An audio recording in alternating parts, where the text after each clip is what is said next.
Amigos, ¿cómo están ustedes? Esto es Monitor de Negocios, un servidor Efraín Flores, a nombre de todo el equipo que hace posible este su programa. Les saluda con el gusto de siempre, por supuesto. Esperamos que haya tenido usted muy buen fin de semana y vamos a comenzar con la información correspondiente al día de hoy. Tenemos, primero que nada, mucha información de Campus Party, donde tuvimos la Campus Party Powered by Movistar, donde tuvimos la experiencia increíble de platicar con jóvenes, con innovadores, por supuesto con futuros empresarios, con muchas personas que están trabajando por el emprendedurismo en nuestro país, por innovar y por crear más empresa en nuestro país. Un ambiente precioso, ya lo va a ver usted.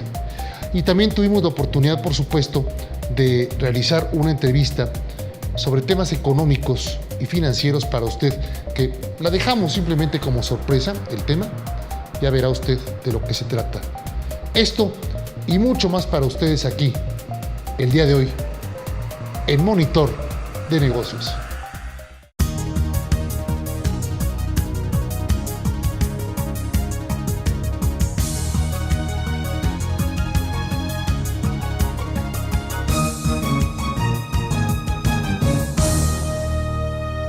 Hace fácilmente 25 o 30 años calculábamos que la economía informal la conformaban el 45% de los mexicanos, aproximadamente.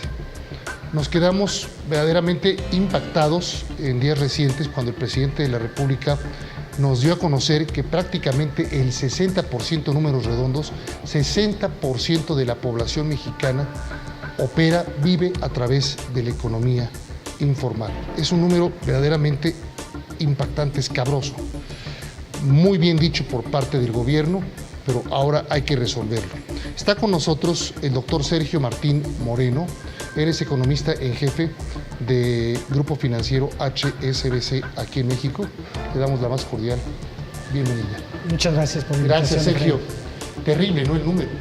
Terrible porque denota que la economía mexicana tiene muchas cosas que hacer para ser una economía moderna y para ser una economía que avance principalmente y que pueda en un momento dado superar esas cifras de informalidad hacia un sector formal, que lo cual va a beneficiar muchísimo a la economía. ¿Cómo puedes aspirar a ser productivo y competitivo con esos niveles de informalidad, ¿no? Es muy difícil porque el estar en la informalidad te implica características que te llevan a no tener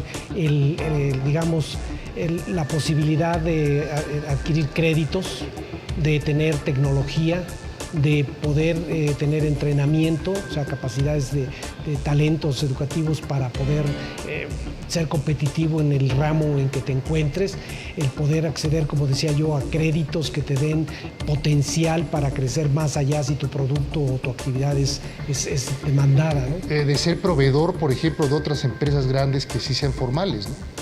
También porque... No puedes, y por lo mismo no puedes enfocarte a mercados globales algún día. No, y además también el impacto negativo que tiene sobre el resto de la economía. Alguien que esté en el mercado informal, por definición, no paga impuestos, no tiene acceso a seguridad social para el dueño del negocio o para los que trabajen en ese negocio. ¿Cuál sería el detonante que tú verías permitiría el poder ir reduciendo esta cifra del 60 al 50, al 45, al 35%? Bien, yo creo que este gobierno, esta administración tiene un objetivo muy específico de reducir esa informalidad y es atacarla a través de por varias dimensiones que el problema tiene, porque el problema realmente no es muy complejo. Entre otras está la reforma laboral, desde luego la flexibilización del mercado de trabajo, ayuda a la formalización, puesto que permite tener un menor costo de la mano de obra y que muchas empresas que antes no querían formalizar a sus trabajadores con seguridad social, que pagaran impuestos, etcétera, al bajar sus costos los incentiva a formar parte de esa formalidad. Pero también desde el punto de vista de la reforma financiera hay un esfuerzo muy importante porque digamos, pequeñas y medianas empresas se integren al grupo que tienen acceso al crédito.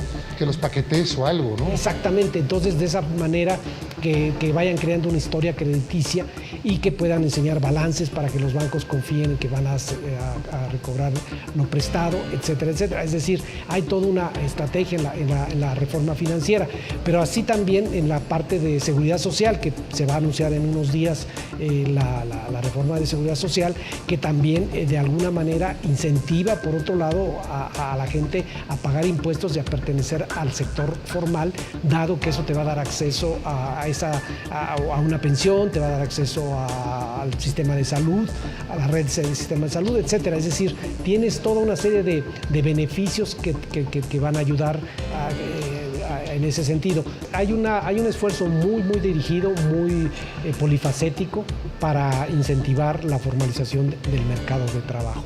Y yo creo que se va a avanzar, es decir, son las reformas estructurales que estamos escuchando todos los días las que en su conjunto, ninguna en particular, pero en su conjunto, van a hacer que el mercado laboral tenga un grado de formalización mayor. Ahora, el avance va a ser gradual, no esperemos milagros. Por último, Sergio, dando el escenario de que van a ocurrir las reformas, por supuesto, hacendaria y la reforma energética en el segundo semestre del año, ¿cómo ves las perspectivas para las variables inflación, tipo de cambio, tasa de interés de nuestro país?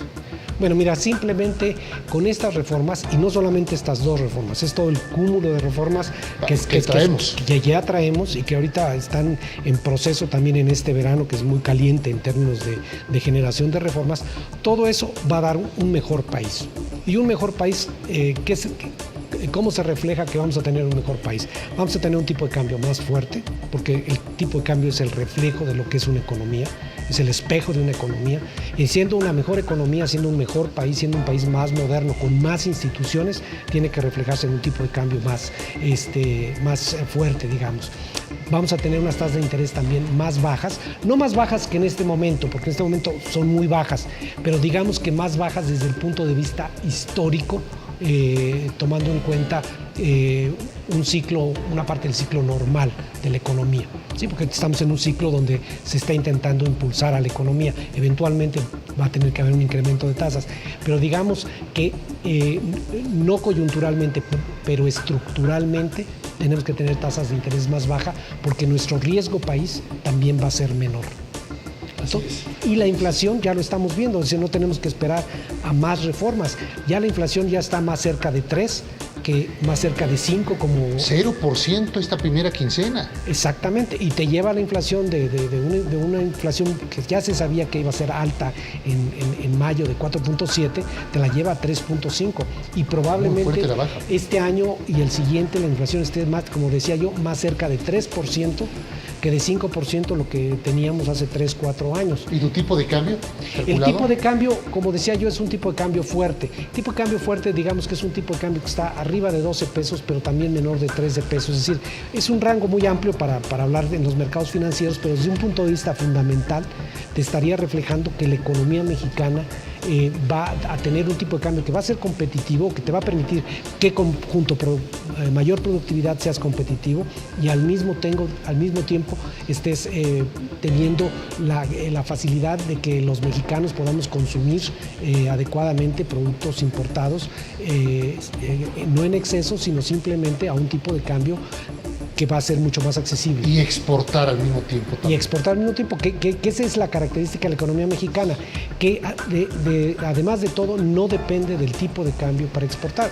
Digamos, solamente que se apreciara demasiado, tendría un obstáculo en el margen, o que se depreciara demasiado, bueno, tendría un estímulo en el margen. Pero en este rango que estamos hablando de 12 a 13.50, nosotros tenemos un fuerte impulso de productividad que nos hace ser exportadores muy poderosos y competidores, que cada vez estamos ganando más participación de mercado en los Estados Unidos, en Latinoamérica e incluso en Europa, que hoy se encuentra deprimida. Pues muchísimas gracias, Sergio, estimado Sergio García Moreno, doctor Sergio García Moreno, economista en jefe del Grupo Financiero HSBC, por haber estado con nosotros aquí en Monitor de Negocios. No, gracias a ti, Efraín. Gracias, buenas noches. Buenas noches.